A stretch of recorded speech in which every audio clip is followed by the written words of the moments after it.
It's been about 12 hours since the application of the leading edges, and we threw a sheet of plastic over top of this, put a small heater underneath it to accelerate the cure. And we have, if you can look closely at this, it's actually quite firm, still just dentable.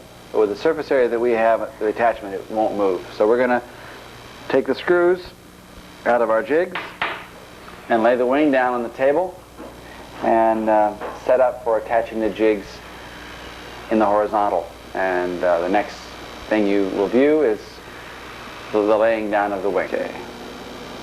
Usually it would help to have an extra pair of hands when laying the wing down. All the screws have been removed.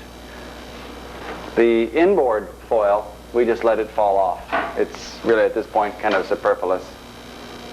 So we'll do the old tilt down here and slide it down the table.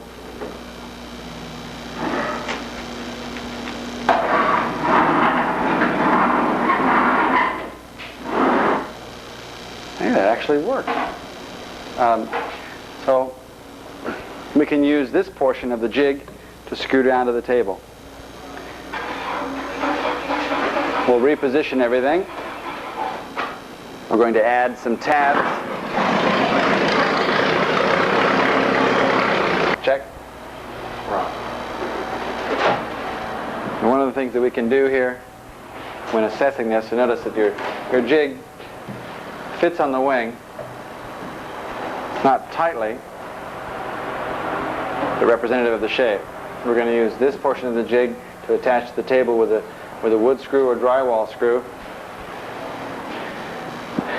As will be the case on this end, and this end of the jig. We will also make up 90-degree jigs that are brackets that attach to the front surfaces of the jigs to hold them in place. We're going to remove the top. Shut up. The top jig all together, and the bottom center jig. If your wing is built the way it should be, you need universal, Richard. Universal joint.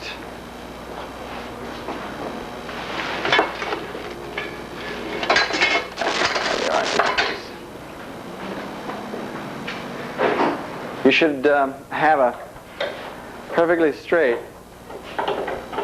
shear web. So between this jig and this jig, we have a straight line down the spar cap. So we'll take an extrusion, go underneath the wing, and if the wing isn't perfectly straight, we'll lift it slightly. It's very unlikely that it will be crooked because it was dead straight in the vertical. We'll be back to you in a moment. We have determined prior to laying this wing and the jigs down that we had a straight shear web using, I think we showed you with an extrusion how straight it was. So at this stage, knowing that, it allows us to remove the central jig, get it out of our way. You can see that right now we have a relatively flexible center portion between the outboard and the middle jigs. So what we'll do is we'll take a suitable block of wood or foam, something that's stable, take our straight edge, lay it on top of the shear web with the upper jigs off of the wing, and get it absolutely straight. And then confirm along the foam line as well that it is straight. We'll show you that process in a few moments. We're going to remove the jigs, and we're also going to show you how we attach the jigs to the table. We went to the hardware store and bought some 6-inch by 3-inch, 4-inch formed angles. Actually, 6-inch by 6-inch would have been better. We'll have them the next time we do this. And they're attached with drywall screws into the upper surface and screws into this surface. We have one here, we have one on the back side. We've got them in the same, we didn't even bother using this portion of the jig for attachment since it's outside of the plane. It's not stiff enough in this direction to really provide any assistance. So we're going to remove the jigs and show you, then come back and show you how that other process is done. What we've done here is we've taken 2 small blocks of foam and cut them at equal angles. And by sliding them together, we can get it to change plane. And you can look, if you look up here, you'll see there's a considerable gap between the wing, just from weight, just the weight of the wing. So we go to the center of the wing, push it together until the gap closes. We have a straight wing. We can proceed from here. We can check it at the front. Flat. Let's even check it at the rear. Let's see how it's looking. Flat. So we'll sand out the rest of the shear web area and make sure that okay. What we're going to start today is just prior to laying up the unidirectional carbon spar cap. I want you to do all the foam prep necessary because you're going to go right from the spar cap layup to slurrying the wing foam, filling depressions. You're going to lay out your aileron before you do anything else, and you're going to take an 80 grit sanding block and you're going to look for any minor discrepancies in the foam, any micro that's high, and lightly sand the surfaces where they interface. Get them the same height. Touch along this edge where your epoxy has hardened the edge. Make sure there's nothing standing up along the edge. Check the entire wing for these kinds of relationships. Make sure that none of the micro around your hard points are high.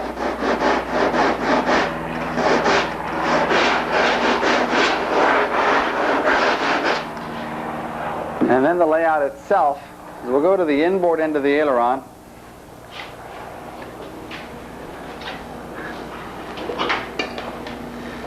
We measure inboard 31.5 inches to here. From this end, 31.5. Then we place the carpenter's square on the trailing edge and mark a line.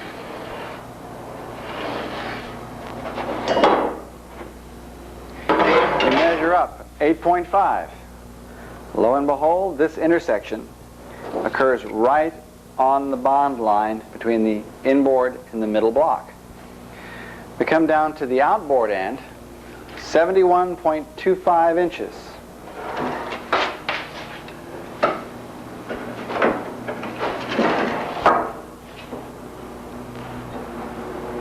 All the way to the 71.25 inches. Make a mark. Square.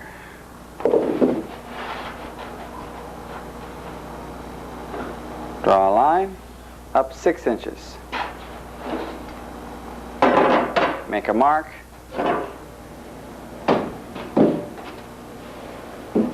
Place your straight edge.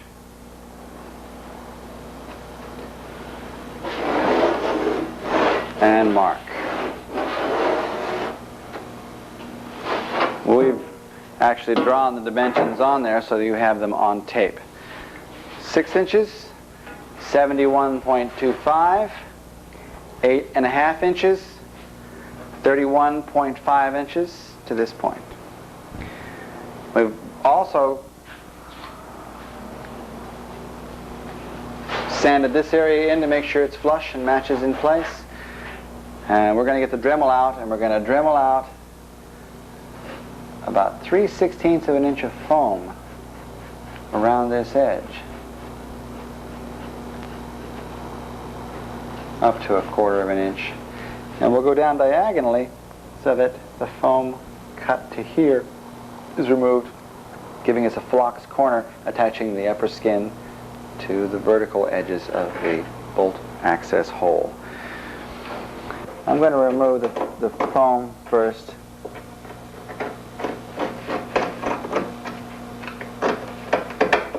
We're going to go down about a quarter inch or so.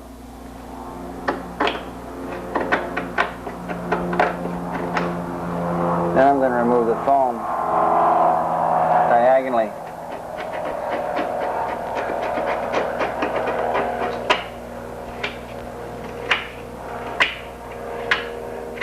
Approximately 45 degrees.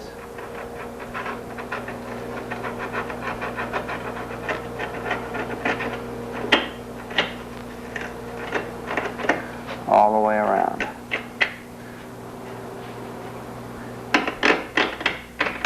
And the Dremel will work best right here for cleaning up this edge. The Dremel bit is manufactured, is available. It's shaped somewhat like an arrowhead, triangular to a point, and that can be dropped down here in the very bottom of it, in this corner, and just grind off the surfaces. And we'll do this all the way around, and we'll be back to you in a moment with the next step.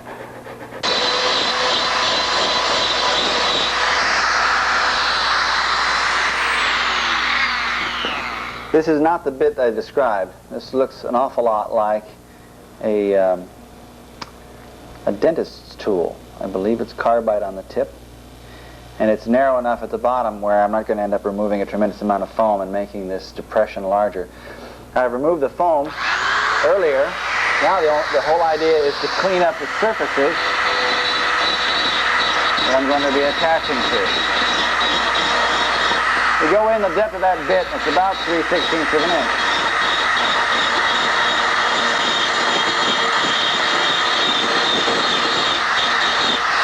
We're going to remove the micro.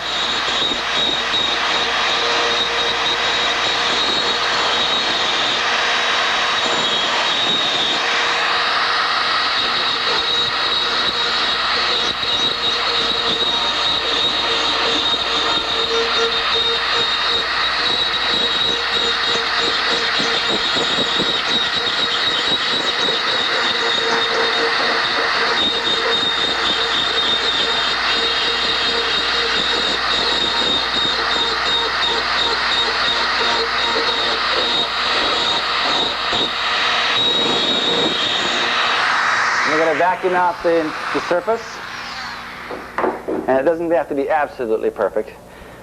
Some micro can be left behind. We just want to make sure that we don't have the possibility of a D-bond between the two surfaces later, because this is a cosmetic edge.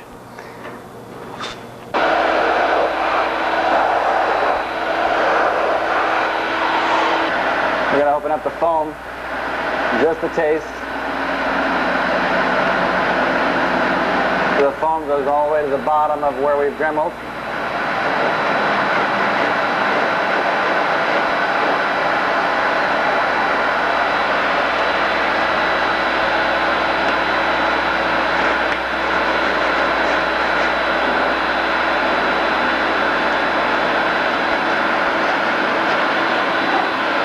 That's the way it should look. We're going to, when it's time to cover, we'll brush resin into this depression, small amount, backfill it with flocks, and overfill it ever so slightly. We'll cover that more completely when we are actually glassing this area. One of the things that I'd like to mention at the moment, do all the prep necessary before you do any glassing work, because once you get started, you don't want to have to sand anything, generate any dust whatsoever, and you'll get it into your laminate. What I'm having Sergio do here is to point out the discrepancy between the parallel relationship between this surface and this surface. They are not really parallel. This is a discrepancy that's acceptable. Preferably, this height should be the same as this height, and this surface should be radiused. It is neither parallel nor is it radiused. But what we're going to do now is, we were working very late 2 nights ago doing this whole layup, and getting the plate on was the primary issue, and the shaping can be done secondarily. This all can be established earlier.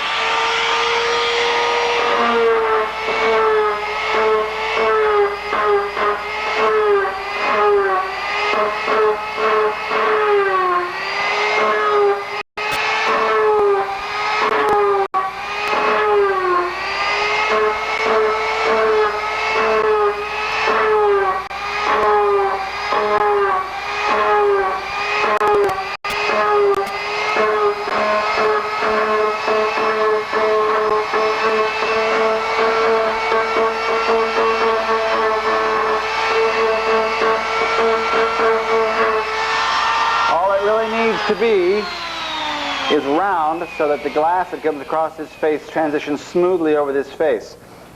When the spark cap fills this trough, it'll be slightly above this, so we'll add a little bit of flocks on top of it, make sure that this is filled with flocks behind it, and the glass cloth will smoothly transition over the top of the plate, across the flocks, and on top of the spark cap. We'll illustrate that later. Cover all of the pertinent items and check items that you need prior to continuing with this process. One of the first things, make sure that that better than halfway down your shear web has been sanded, that your plate has been sanded just beyond the 50% point.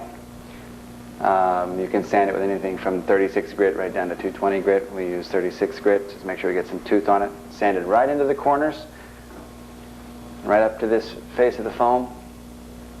The edge radius, the shear web surface radius, checking to see that nothing here extends above the height of the spark cap. You can do that with what we call a blood test, run your fingers down the edge to see if you cut yourself. Make sure your jigs are attached firmly on 2 places per jig. Shear web done its entire length. Layout of the aileron. Check to see that everything is still straight. You could do the layup in its entirety without this being straight. This one could actually even set up and not be straight, and it wouldn't be nearly so critical as when you glass the spark cap on the other side and the skins on the other side. It's like any laminate. When you put 2 surfaces over a block of foam is when you finalize its rigidity, both in torsion and in bending. So this one isn't nearly so critical as the next one. The next layup will lock everything in place. It could be out of twist, it could be even bent, and you could get it in the next layup. Also check to see that the surfaces have been correctly sanded, that the leading edges are correct, that the blocks mate correctly.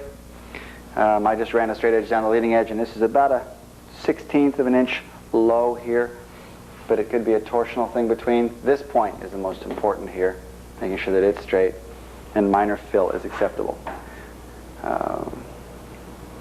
That just about covers it. We're going to plug these holes prior to the layup with the erasures of pencils, and we'll cut them into a cone and then thread them into the holes to prevent resin from going down into these 2 holes. When we find them and drill them later with a small drill, we'll use a tap to clean out the hole, not a drill. The depression here has been cut, has been surfaced. And these are the materials that you're going to need just prior to your layup. This is a very important layup. You need a roll of unidirectional carbon fiber tape, a couple of brushes, a couple of mixing sticks, a squeegee cut to the width of your spark cap trough, ever so slightly narrower than that. Make sure that it's clean. This is a very critical layup. The attachment of your spark cap is ultra critical. Make sure it's clean around the edges of your squeegee. Take some fine sandpaper, clean up the edges if it's a used squeegee. And if there's any resin left on it, get it all off, because as Murphy would have it, those chips will come off and end up between your laminates. And you want this to be a pristine laminate. Be prepared to go for 4 or 5 hours straight. And once you get started with this laminate, you're going to go right from the spark cap, right into the skins, and if you so choose, right into bagging. On the last piece of tape, one of the things I wanted to cover and forgot to mention was that do blow off these surfaces before you start. Clean the table. Make sure there's no dust to pick up in your laminate.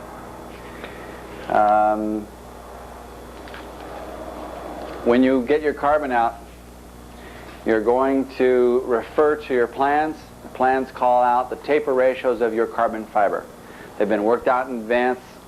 They don't cover the minor discrepancies that you may cause in the sanding of your spark cap troughs. If your carbon fiber ends up, your caps end up thinner than you expect them to, fret not, go ahead and leave them a little low. You're going to have 6 plies that run full span from one end to the other on the bottom side. That'll run from 4 to 6 plies. Then you're going to start stepping the plies back. That is delineated precisely in the plans, and I won't go into that at this point, but you'll see how they step back as we go on with the process. So our first mix, we're going to brush resin on the top surfaces of the shear web only. This first layer, keep the bristles off your shear web upper surface. I mixed up 8 shots. That should be about sufficient for the first layer. If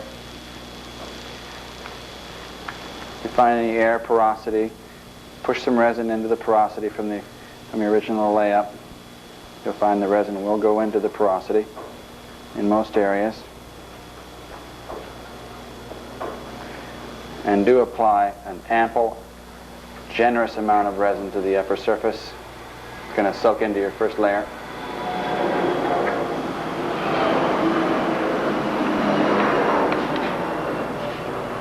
And we'll get back to you as soon as we've applied the first layer of resin.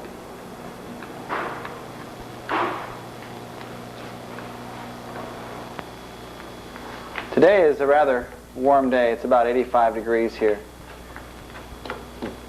in late October here in Los Angeles.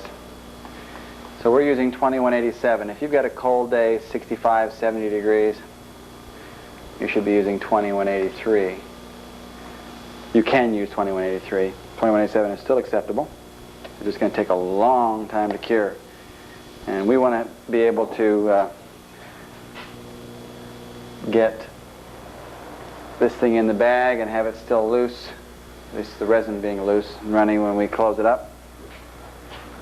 When you start to handle your spark cap tape, make sure that when you're handling the roll, the person handling the roll has clean hands. Grabbing a hold of that roll with epoxy fingers can ruin several $100s worth of tape in a split second. So do be very careful. We've got our resin in place, 2187. Mr. Clean Hands here pulls T-pin out of the top. This material is delightful to work with. You might want something through there so we can simply unroll it. Yeah.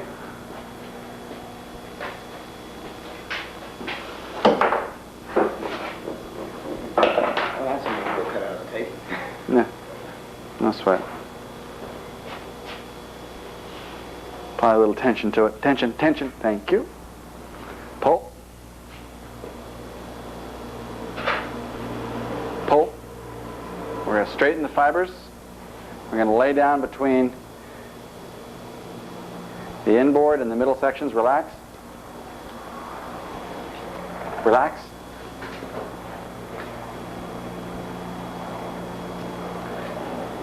You come to this end.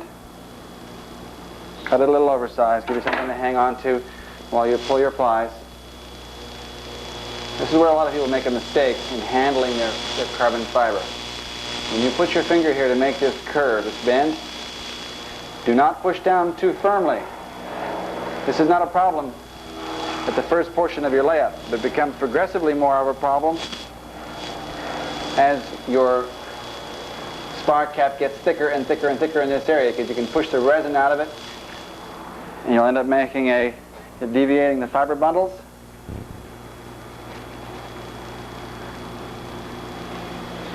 When you do your resin application in these areas, excuse me, I'm a little wide, but you can push these bundles together. No problem. Now we're going to take our squeegee. That's not the one I want.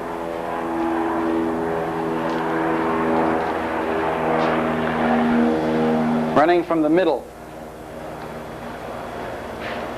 outboard,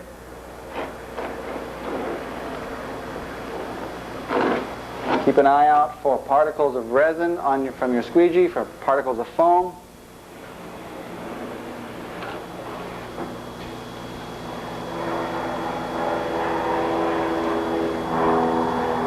We're going to put some flocks between the plate here and the spar cap material.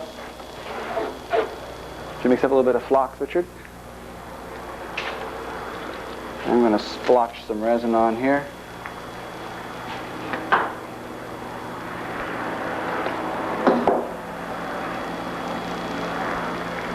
Carbon wets out very easily. The only problem with it is that it's very difficult to tell when it is wet. I don't know if you can see it from there, but I have a different sheen here than I have here. This is a flat looking black color, and this is a glossy look on this where the resin is. You'll find that the resin will pool.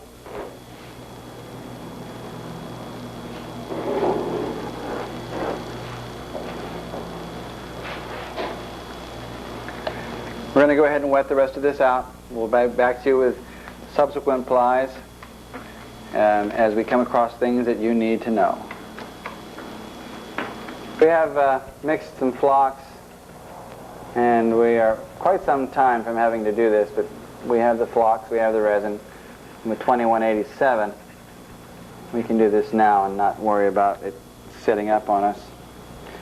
So we paint the depression first, push the flocks in, and we go right to the bottom of the depression. Push it all the way in, avoiding voids.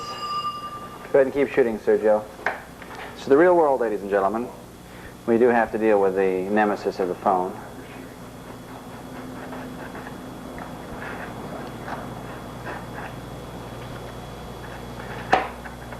We push it to the bottom, and we fill it up.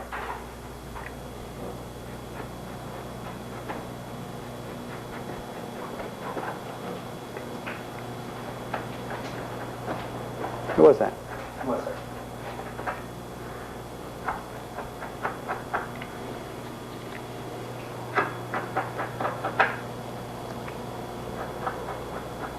This flux is just a taste on the loose side. Not going to hurt anything, but we could go just a little drier on the next batch. Overages here are necessary. You'll find that everything that you mix ends up going to some degree into the cloth. So overfill to some degree. It stands up about a 32nd of an inch above the surface.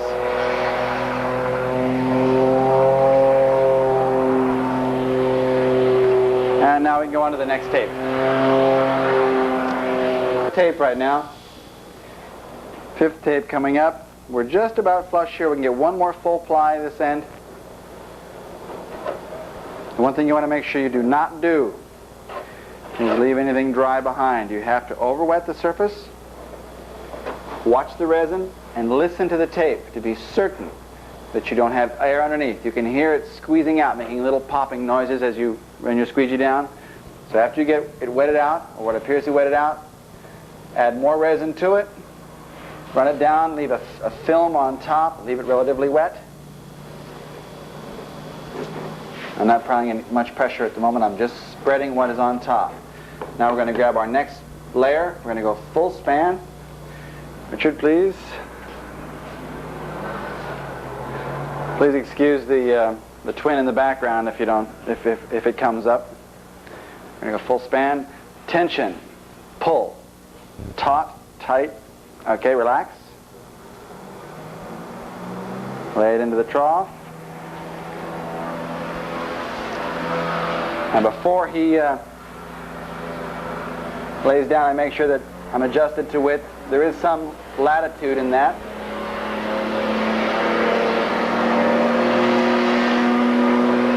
Airport sounds. We are at an airport.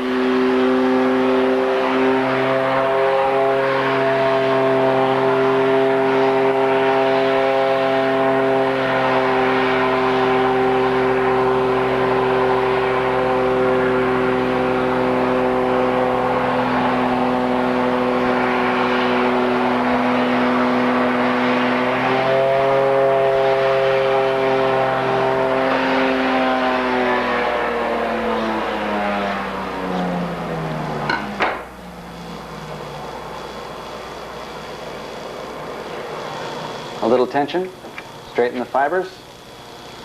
Don't apply too much point pressure here. Looking down the bundles, we can see that they're relatively straight.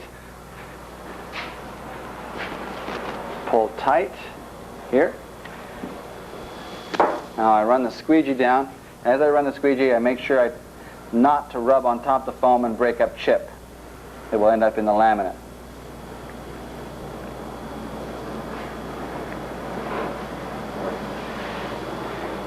If you have any fiber inconsistencies like I have at the moment, I've got one along this edge giving me trouble downstream. Grab the offending fiber and give it a tug. Straighten it out.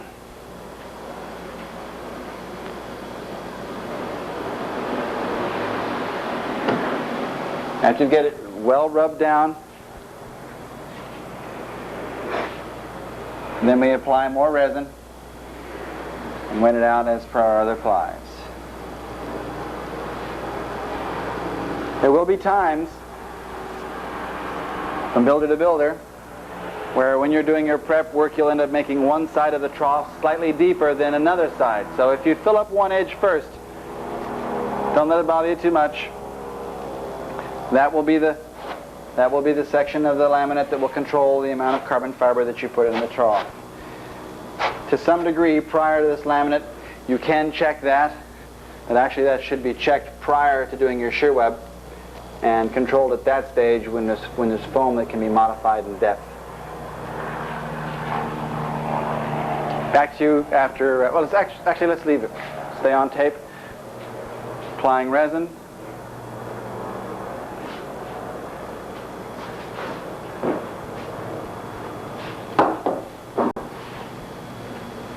Light pressure, just spread the stuff out, let it soak in.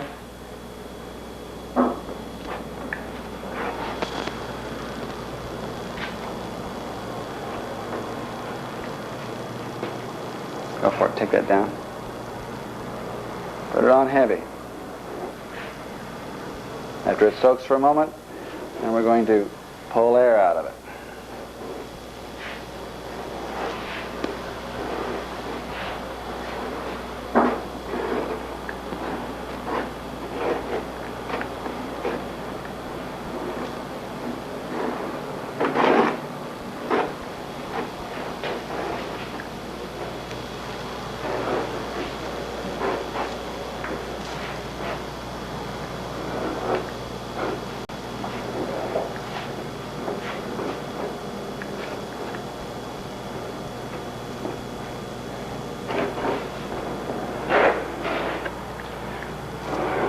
Once you get the resin spread around, averaged out, and you can tell that there's little or no air left in the laminate, and you can go on.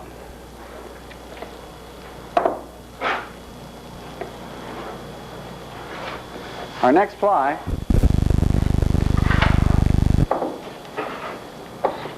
is going to run to about 6 inches in.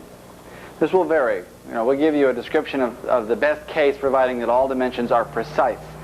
But there will be some variation in that. We'll go in about 6 inches, and this is where our next tape will go. It will run full length to the outboard end. Tape.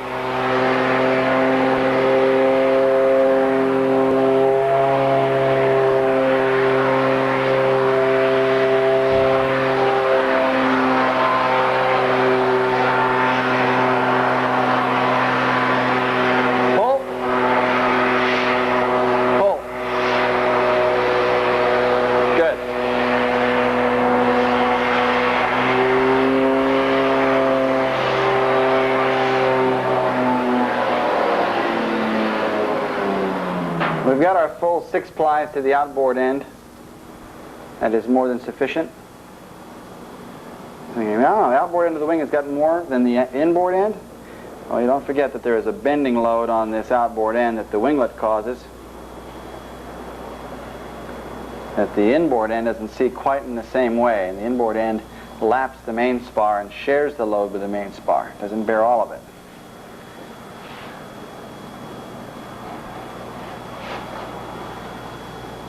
Okay, coming up here in thickness. All right, to you.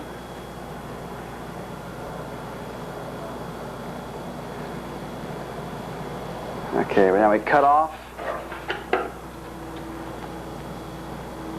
Up.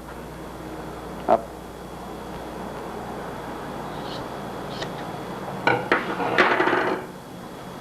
You're going to be constantly assessing how much carbon fiber goes into your spark cap trough. And we'll be back to you after we wet this one out. Okay, we've forgotten to put on the microphone again, and what we're doing here is we've gone from the 6 plies that we've just applied, and we've laid up the following 6 or 8 plies. I've forgotten exactly how many now. This is a number of weeks after the laminate work is done, but the sequence is called out clearly in your plans, showing you length of plies and their placements.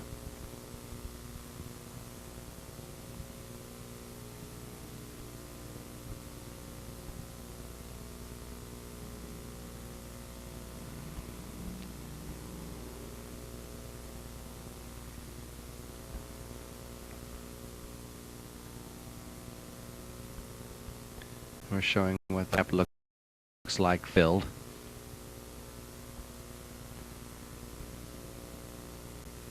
And describing the way the plies taper.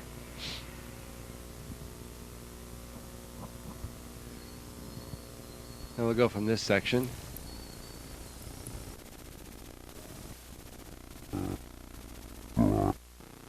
Of masking tape for the leading edge.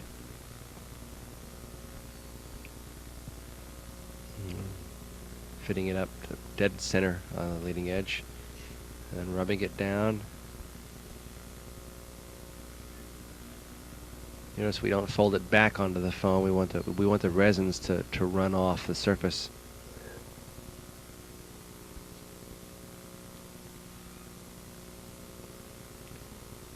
This is the first spark cap application, so we missed showing you all of the plies, which we intended to do. I'm rubbing it down again, especially where the tape touches the foam.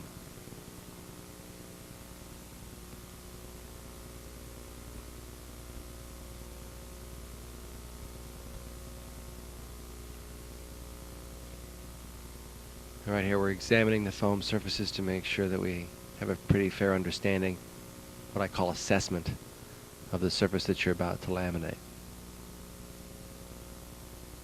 What's he saying?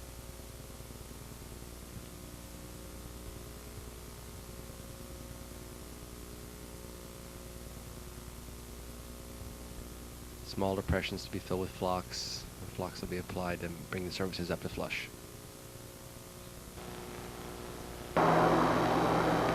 Okay, we've applied flocks to this diagonal.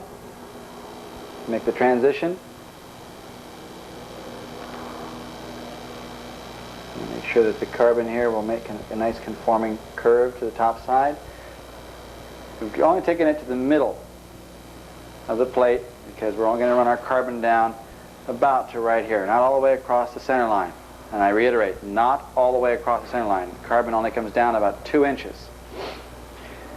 There was a small overlap of the carbon fiber of the shear web here, so we filled that with flocks so that when the glass runs around, it'll make a nice transition onto this surface. One of the things that we have to endeavor to do wherever there is carbon fiber and aluminum, we cannot allow the two to interact.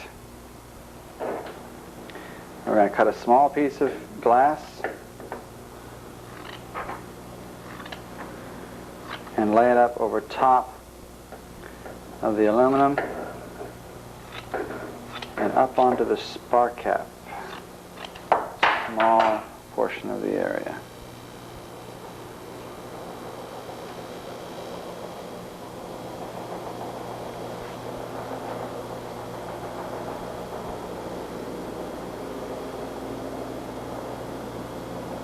We can use the glass to help shape and form your flocks so that it's smooth.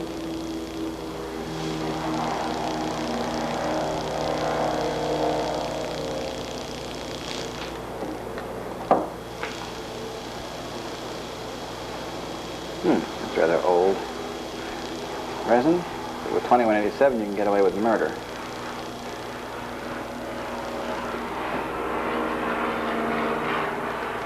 Richard, can you give me the heat gun?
Now when we wrap the major bundles of carbon fiber over the front face, we won't be lapping onto the aluminum. We have a small contact area on the top side that might be might be 2 or 3 fibers that touch the edge.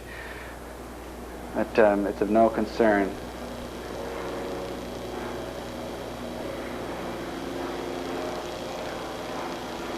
Now we slurry the top side. You want auto? Auto, okay, ready? As I was mentioning before, you want a little bit of flux in this area so we have a smooth transition of the skins to the spar cap. Try and keep the flux off of your upper surfaces. It doesn't spread very well on anything, let alone on top of foam.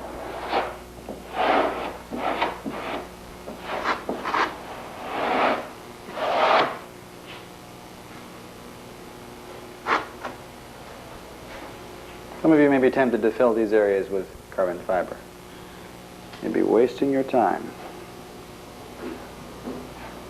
And flux is something I would have preferred not to have had to use, but you're on top of a spar cap, not adjacent to one. You'll see that where we are just adjacent to surfaces, I have the hard points here that I have backfilled with flux. I'll use micro in those areas. We'll get the flux off the top side. It kinds of balls up and rolls.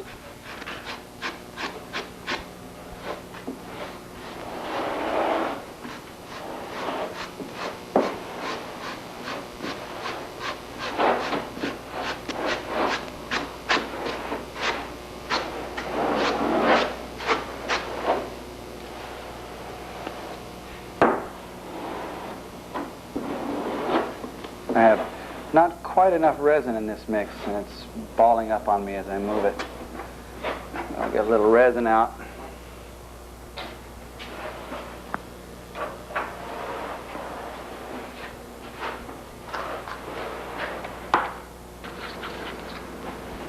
A few drops of resin. And that'll solve that problem altogether.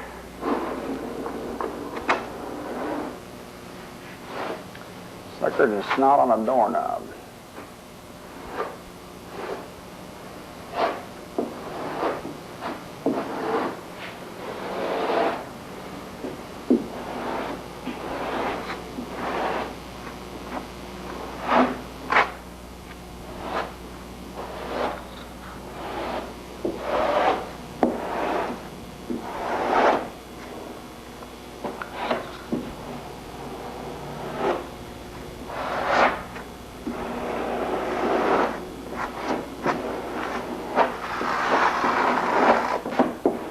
That's about the only areas where we have flux transitions from the foam to the spar cap that's critical. All of the other ones will come right up to the edge of dry micro and fill. I'm going to get on this with a squeegee, and we'll be back to you after we get the surface slurried, and we'll show you dry micro application. Mix up 25 shots of resin and mix that to a medium thick slurry. slurried out the whole wing. This is what we have left, and we've mixed some of it to a dry mixture, and we push that into these screw holes that are left. Really push it into the hole with your finger, and then come back and just leave it slightly high.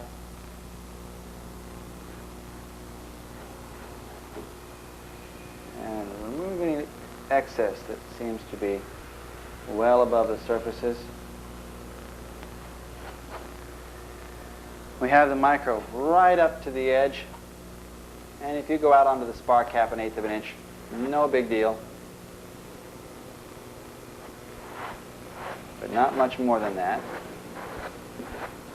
Now we're going to put our peel ply down, 1-inch peel ply just forward of the red line, and a 1-inch peel ply centered over this mark, so you have 5/10 on either side of it. We'll cut right down the center of that and right down this red line, and that'll give you your where you remove foam from that area. Pull the peel ply, exposing pure clean glass on the inside, clean carbon, I'm sorry, on the inside. We'll also lay a 1/2 inch peel ply down the trailing edge for the glass-to-glass attachment at the trailing edge. We'll place peel ply here as well, 3/4 of an inch of peel ply down. I don't want you to lap your peel ply. Wherever your peel ply meets another piece, butt the edges. And we'll get back to you as we put that material down. Okay, what I'm going to do now, I'm going to apply straight resin over top of my marks, so my peel ply will lay down easily.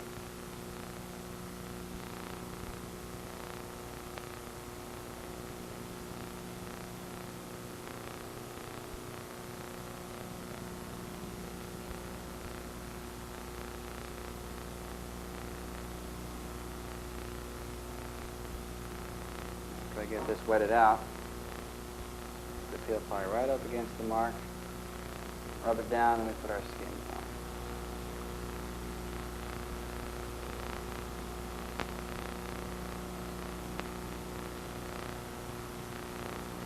Probably going to run out of resin before I get to the end here.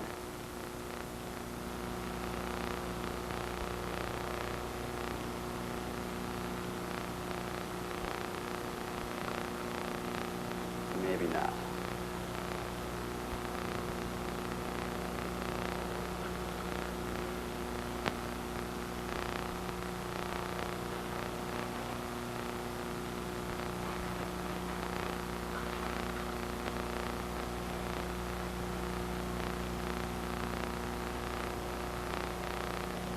We also have to apply resin down the trailing edge.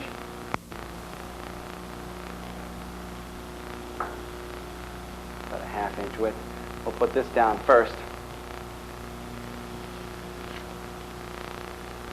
And we'll show you what that should look like.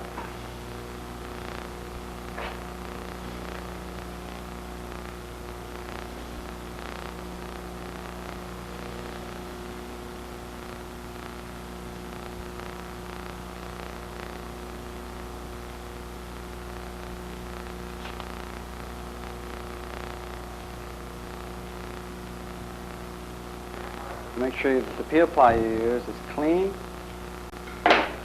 unaffected by contaminants, preferably no wrinkles in the surface. We have one in the first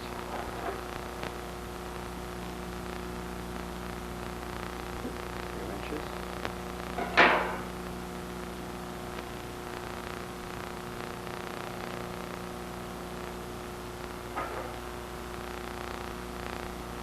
Call this the maypole effect.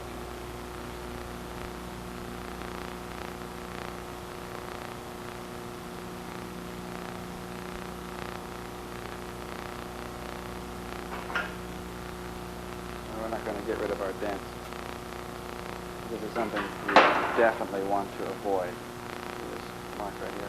If you're going to vacuum bag your wing, then it's not a serious problem, because the vacuum bagging will simply pull all this stuff flush with your core. But if you are not, it will tend to lift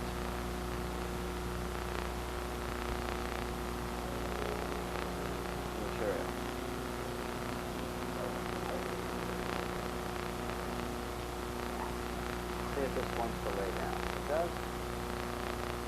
Scratch that. At about this stage, we lost the battery on the microphone, so bear with me. We got about 7 minutes of tape where there is no sound. Unfortunately, it's during that point when we're applying our first layer of carbon fiber and laying down peel ply. The peel ply here on the bottom side is entirely forward of the line that was drawn for the aileron. The tape to my left, the first one I applied, is centered over the line, as is the one on the inboard end of the aileron, centered over the line.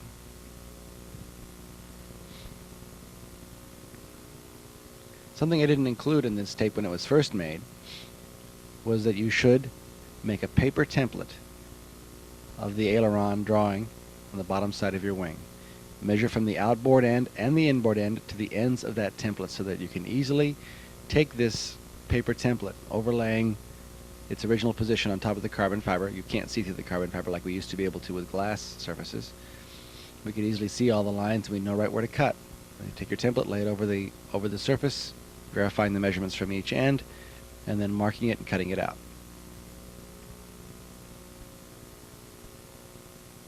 It should be done on both upper and lower surfaces.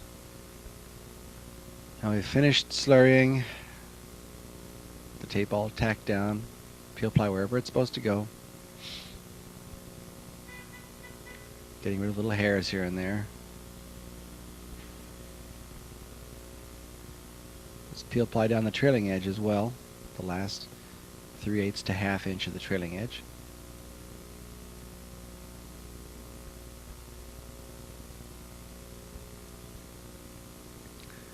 Peel ply on the inboard end of the wing, 3/4 of an inch wide, up to the spar cap.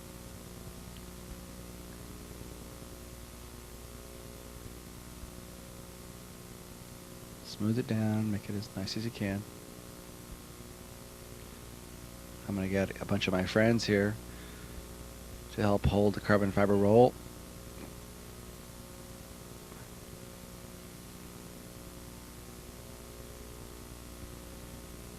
Aforementioned friends. Pull the carbon fiber out, make sure everybody's hands are perfectly clean. They should not be wearing gloves, since it was simply trying to roll the gloves up as the cloth is rolling off of the roll. I'm going to take the edge of the carbon fiber that's closest to us, to the tape here, the video.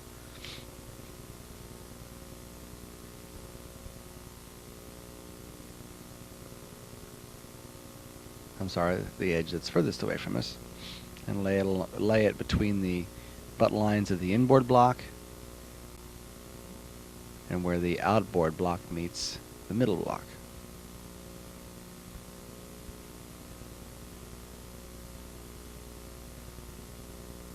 In the meantime, all of your carbon carriers are screaming, cut the carbon.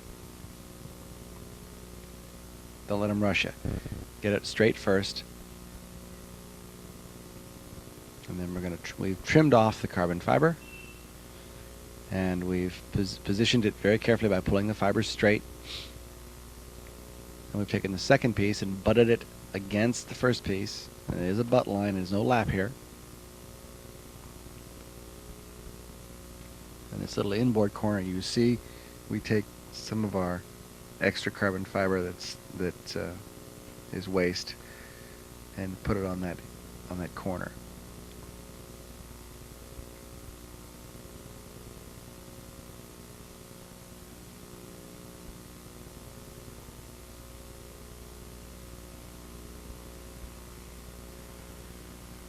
I'm explaining that you cut off that piece of carbon fiber and apply it to the outboard end there, again butting the selvage edge.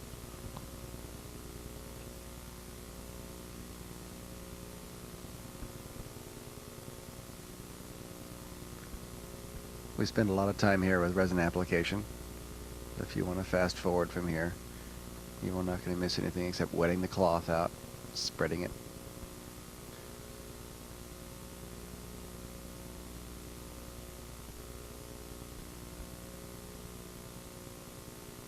It's important with carbon fiber that you over-wet initially. Make sure that you completely wet the surfaces, especially on the first ply.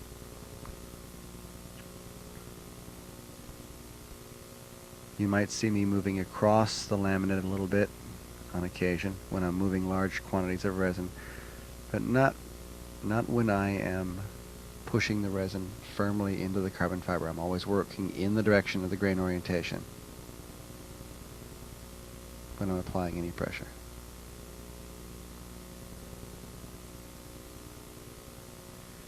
As I come around the leading edge, I endeavor to wet to the tape down the center line of the leading edge. You can wet beyond it just a little bit. Any more than a quarter to half an inch is unnecessary.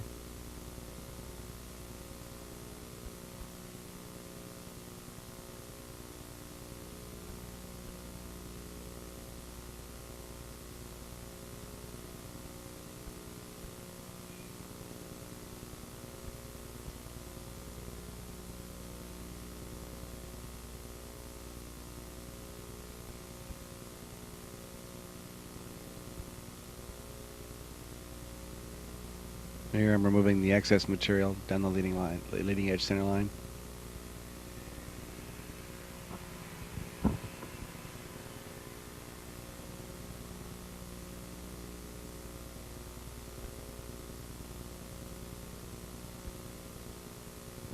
Cutting off the outboard end.